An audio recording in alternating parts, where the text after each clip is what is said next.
Hi everyone, I'm Steven and today I'm making the Netherite sword from Minecraft out of cardboard. Let's jump into it. So I started off by making the pattern off camera. It's just pixel art that I made in a spreadsheet to look like a sword. It's totally linked in the description if you want to use it.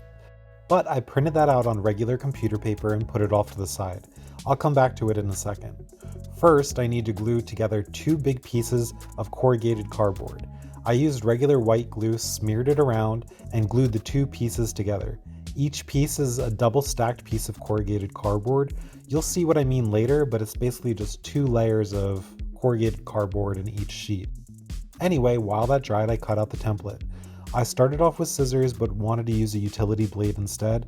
However, mine was kind of dull, so I switched back to the scissors unless I needed the knife in order to cut into a tricky corner or two. Don't worry, it's really easy to cut this out, it just takes some patience.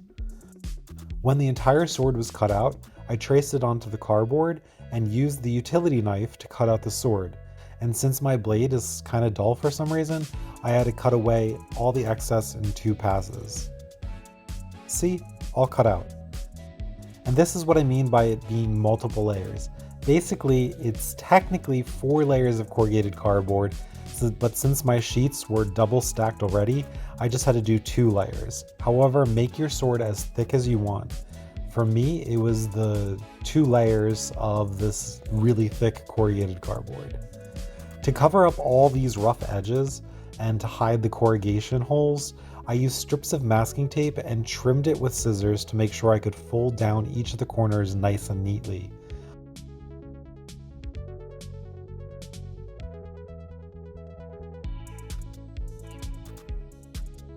When all of that was covered, I painted it with a regular black craft paint.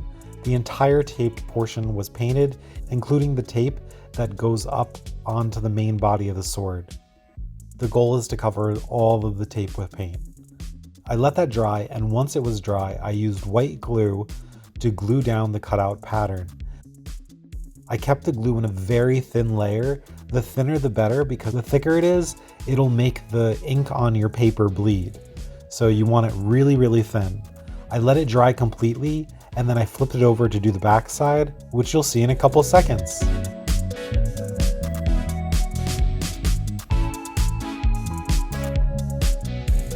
There you have it, an easy netherite sword made from cardboard. I filmed this Minecraft sword months ago and finally got around to narrating and editing it, so I hope you liked it. If you did, feel free to like and subscribe, and I'll catch you on the next one. Bye-bye.